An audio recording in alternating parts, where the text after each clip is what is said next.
कभी सोचा है हमने कि हमें क्रोध क्यों आता है?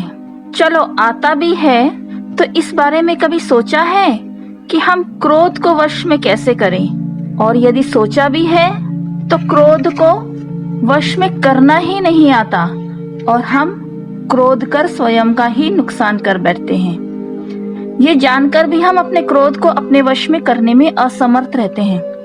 आज के इस दौर में बहुत जरूरी है प्रसन्न रहना। हम प्रसन्न रहेंगे तो दूसरों को भी खुशियां बांट सकेंगे। एक बार की बात है, एक गांव में गौतम बुद्ध पेड़ के नीचे बैठे थे और लोगों को समझा रहे थे कि किस प्रकार से क्रोध हमें पूरी तरह से नष्ट कर देता है। जब इंसान को क्रोध आता है तो वो किसी के बारे में नहीं सोचता है। क्रोध आने के कारण वह स्वयं का विनाश कर देता है। क्रोध के कारण व्यक्ति कभी भी अपना आपा खो सकता है और किसी के साथ किसी भी प्रकार का व्यवहार कर सकता है।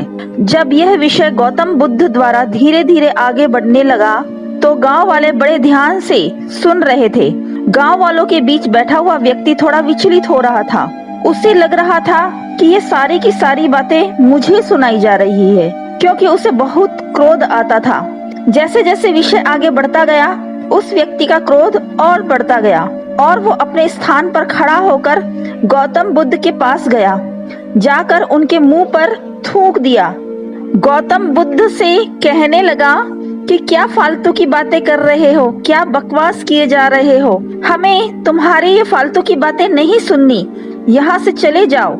जब गांव वालों ने देखा कि वह व्यक्ति गौतम बुद्ध के साथ इस प्रकार से व्यवहार कर रहा है तो गांव वाले गुस्सा हो गए और उसे मारने दौड़े। लेकिन गौतम बुद्ध जरा भी विचलित नहीं हुए, उसी शांत भाव में थे। बुद्ध ने कहा, इस व्यक्ति को कुछ मत कहिए, इस व्यक्ति की कोई गलती नहीं है। इस व्यक्ति को क्रोध आ रहा है और क्रोध में ऐसा होना निश्चित है। सभी जन आश्चर्यचकित हो गए कि गौतम बुद्ध के साथ इस व्यक्ति ने इतना कुछ किया और वे अभी भी शांत है। और सबसे महत्वपूर्ण बात यह है कि उस व्यक्ति के खिलाफ कोई भी बातें सुनने को तैयार नहीं थे वे। थोड़ी देर के बाद में वह व्यक्ति वहां से चला गया और सभी लोग अपने अपने काम में लग गए। रात में जब वह व्यक्ति सोया तो उसे अपनी गलती का एहसास हो गया। सुबह उठकर वह जल्दी गौतम बुद्ध के पास पहुंचा और उनके पैर में गिरकर रोने लगा, गिड़गिड़ाने लगा कि मुझसे बहुत ही बड़ी गलती हो गई है, मुझे माफ कर दीजिए।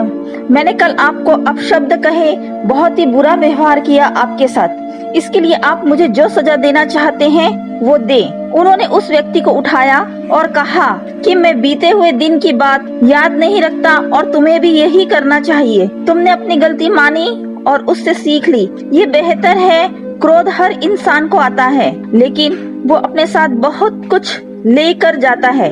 यदि आपको भी कभी क्रोध आता है तो उस समय का गुजरने का इंतजार कीजिए, क्योंकि क्रोध थोड़े समय के लिए आता है लेकिन वह बहुत कुछ लेकर चला जाता है। क्रोध पर विजय पाने का एक ही तरीका है। जिस वक्त या जिस समय पर आपको क्रोध आया है उस वक्त शांत रहिए और उस पल के बीत जाने का इंतजार कीजिए। आपकी जिंदगी में सब कुछ होगा और आप चारों तरफ प्रसन्नता तो बिखेरेंगे ही, आप स्वयं भी प्रसन्न रहेंगे।